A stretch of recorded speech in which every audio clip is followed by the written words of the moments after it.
Bincang Energi semua, selamat datang kembali di program Bincang Energi, siaran terkini atau BEST, program yang bikin kamu up to date dengan berita terbaru seputar energi. Saya Suti, yang kali ini akan membawakan berita menarik dan aktual dalam episode kali ini.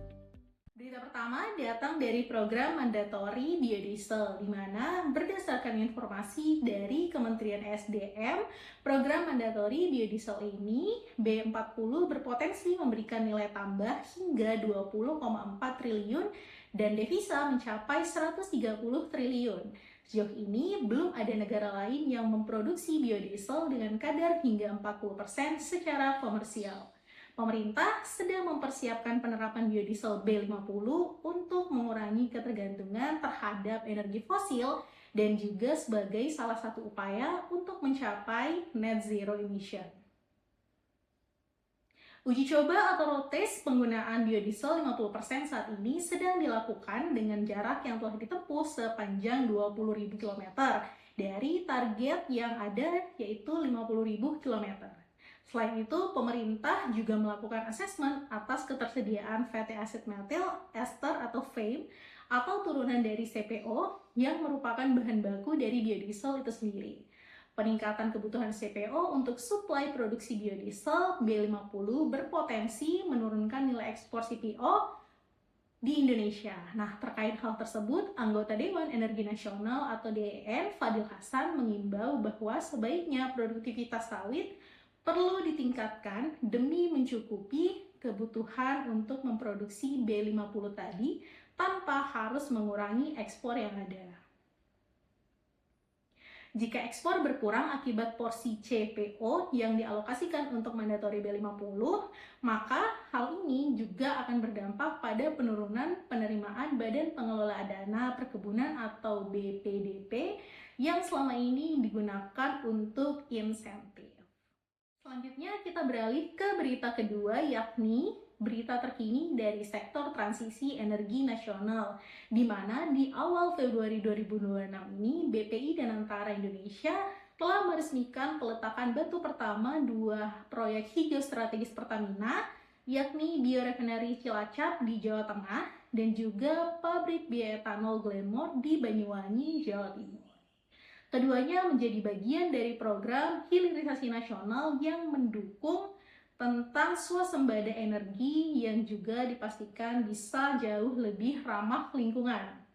CEO dan Antara Indonesia, Rosan Ruslani, menegaskan bahwa hilirisasi merupakan agenda strategis nasional yang diharapkan mampu menciptakan nilai tambah industri, menyerap tenaga kerja, serta menjadi fondasi pertumbuhan ekonomi yang lebih berkelanjutan dan juga berdaya saing global.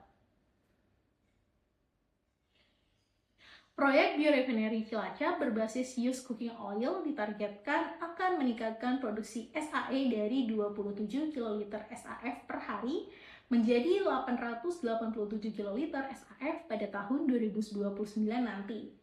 Sedangkan pengembangan ini memberikan multiplier effect yang cukup signifikan. Secara ekonomi, proyek ini diperkirakan berkontribusi hingga 199 triliun per tahun terhadap PBD nasional, menyerap hampir 6.000 tenaga kerja, serta menurunkan emisi tahunan sekitar 600.000 ton setara CO2.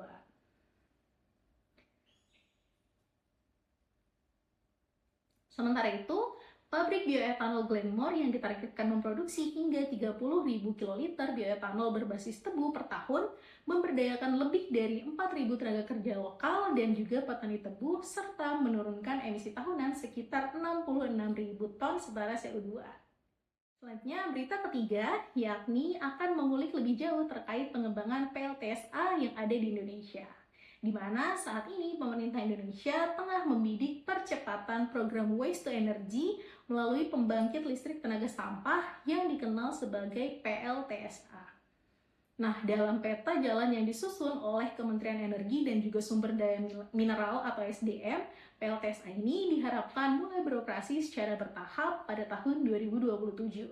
Nah, target ini merupakan respon terhadap dinamika persoalan perkotaan di kota besar yang ada di Indonesia. Volume sampah itu terus bertambah dan telah mencapai titik yang mengancam kapasitas tempat pembuangan akhir ataupun juga TPA.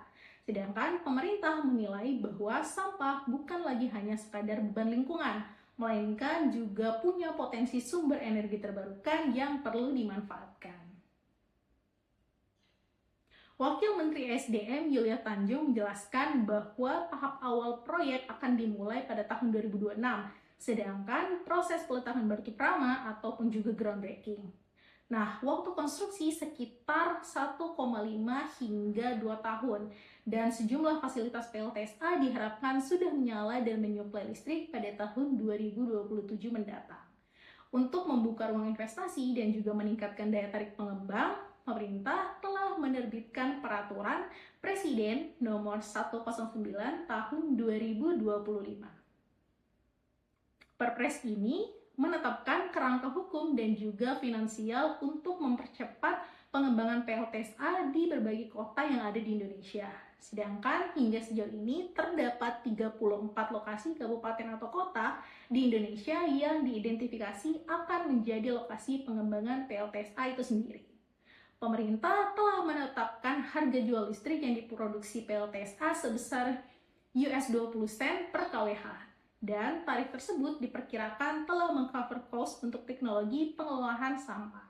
Namun demikian, pemerintah juga masih akan terus memberikan subsidi sebesar selisih harga jual dari listrik PLTSA hingga harga pokok penyediaan HPP dari PLN itu sendiri. Selanjutnya untuk berita keempat, yakni berita terakhir, kita akan mengulik seputar transisi energi sebagai ajang persaingan ekonomi secara global, di mana transisi energi kini bukan lagi sekadar wacana lingkungan, melainkan arena persaingan ekonomi global.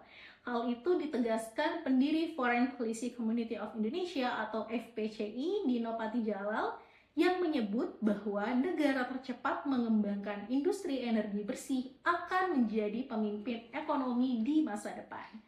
Merespon komitmen Presiden Prabowo Subianto pada KTT G20 Brasil untuk mencapai 100% energi terbarukan dalam 10 tahun, FPCI mendorong realisasi program 100 gigawatt pembangkit listrik tenaga surya atau PLTS. Target ini dari 100 gigawatt tadi dalam satu dekade dinilai realistis asalkan ditopang dengan kebijakan, regulasi, dan implementasi yang konsisten. Program PLTS 100 gigawatt ini bukan hanya sekadar proyek listrik, melainkan proyek ekonomi dan industrialisasi nasional. Dengan tambahan kapasitas 100 gigawatt atau setara lebih dari separuh total kapasitas terpasang listrik di Indonesia saat ini, energi surya berpotensi memperkuat ketahanan energi domestik dan menekan ketergantungan pada fluktuasi harga global. Indonesia juga berada pada garis khatulistiwa yang memiliki potensi teknis tenaga surya lebih dari 3.000 gigawatt, menjadikannya salah satu yang terbesar yang ada di dunia. Jika didistribusikan hingga desa, PLTS dapat menggerakkan UMKM, cold storage, pertanian, dan juga industri pengolahan, sekaligus mempercepat net zero emission atau NZE 2060 atau bahkan bisa jauh lebih cepat.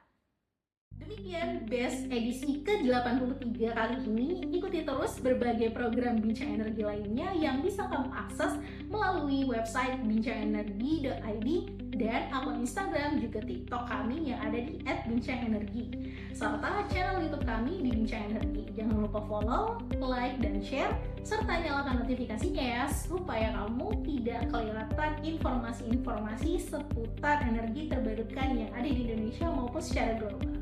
Sampai jumpa!